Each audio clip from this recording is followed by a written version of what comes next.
আবু বকর এবং তাদের সাথে যে বেদুইন লোকটা আছে।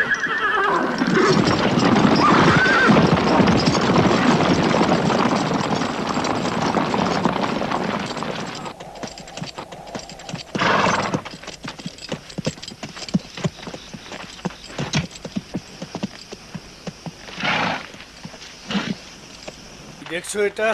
না, উটের কিছু নয়, দেখতে বেশ পুরনো লাগছে, মনে হয় শহর থেকে এসেছে।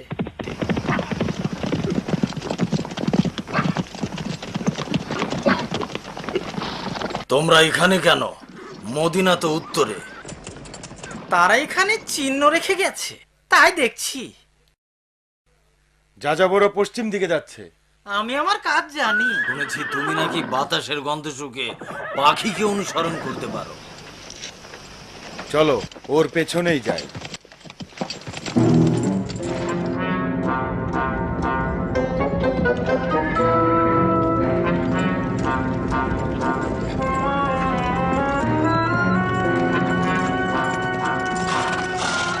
সে পাহাড়ের ওই গুহাতে আশ্রয় নিয়ে থাকতে পারে।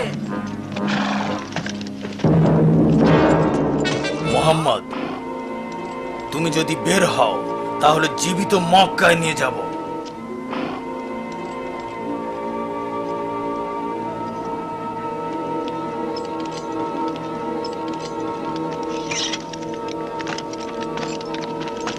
মোহাম্মদ, বের হও বলছি।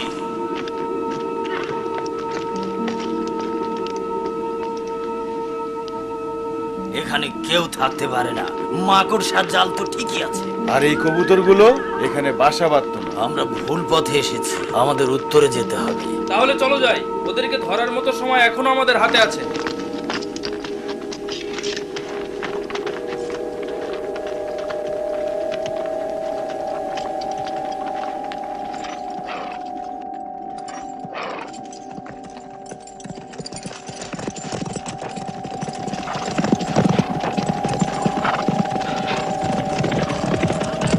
দৃশ্যত মাকড়সার কিছু দুর্বল তন্তুই ছিল এখানে মৃত্যু আর মোহাম্মদের মধ্যেকার ব্যবধান।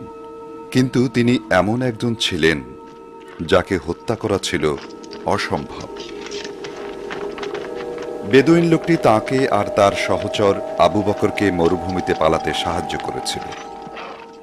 জুন মাসের প্রচণ্ড খরতাপকে উপেক্ষা করে মদিনাতে তার অনুসারীরা তাকে স্বাগত জানানোর জন্য অপেক্ষা করছিল এবং সেই সাথে নানা দুশ্চিন্তাও করছিল।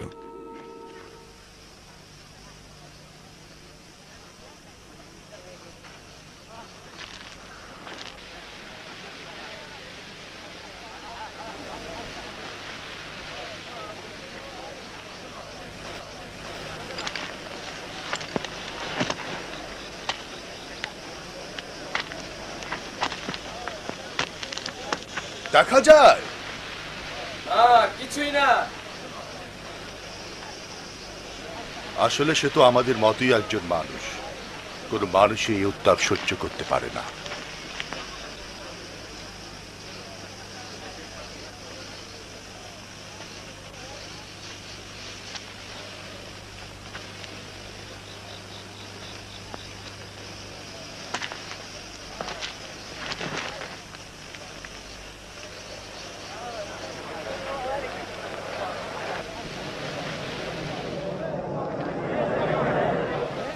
ওই যে দেখো, আমি তাদের দেখতে পাচ্ছি।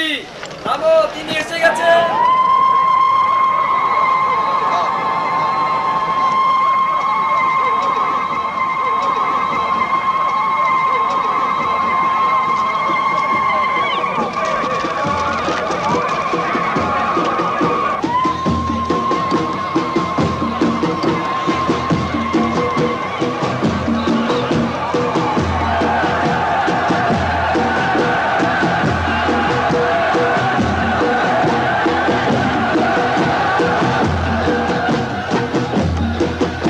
চলে যাও, প্রয়োজনে আমার সাথে আকারে ইঙ্গিতে কথা বলো।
স্বাগতম আশীর্বাদ পুষ্ট এই মদিনা শহরে।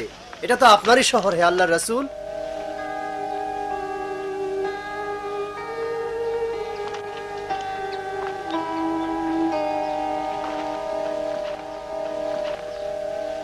আপনি আমার সাথে থাকুন প্রিয় নবী। আমার গৃহই মদিনার সর্বোত্তম আবাস। আপনাকে রেখে আমি সম্মানিত বোধ করব। থামুন থামুন, নবী কিভাবে এত এত সম্ভাষণ থেকে পছন্দ করবেন? যেখানে আল্লাহ এই উটকে থামার নির্দেশ দিবেন, সেখানে তিনি তার ঘর নির্মাণ করবেন। আমরা রাজি, তাহলে এই উটকেই ছেড়ে দেওয়া হোক এবং এই উট যেখানে আসন গাড়বে সেখানেই নবীর বাসস্থান হবে।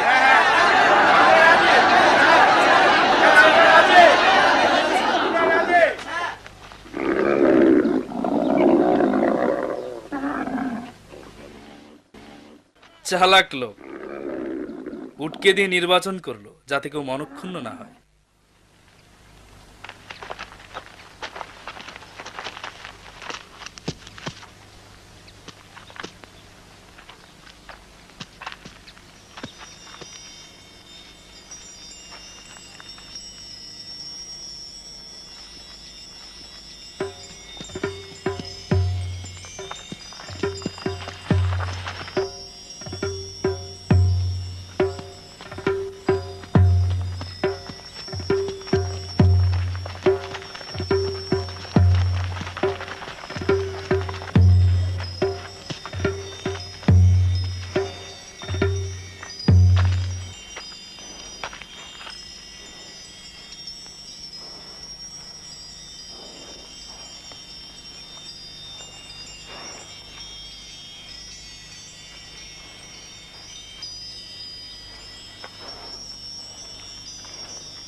এখানেই আমরা নবীর ঘর বানাবো। এটাই হবে আমাদের প্রথম মিলন কেন্দ্র, প্রথম প্রার্থনা স্থল, ইসলামের প্রথম মসজিদ এইখানে।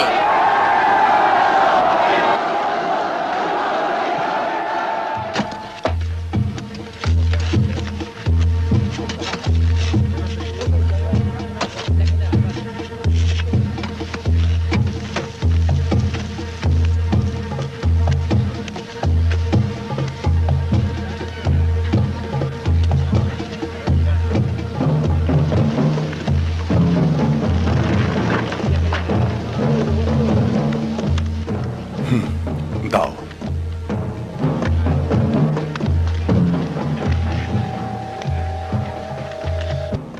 হে আল্লাহ নবী, আপনি পাথর টানছেন, দিন আমাকে দিন। দেখুন, আপনি কিন্তু বেশি খাচ্ছেন। প্লিজ দয়া করে বসে পড়ুন।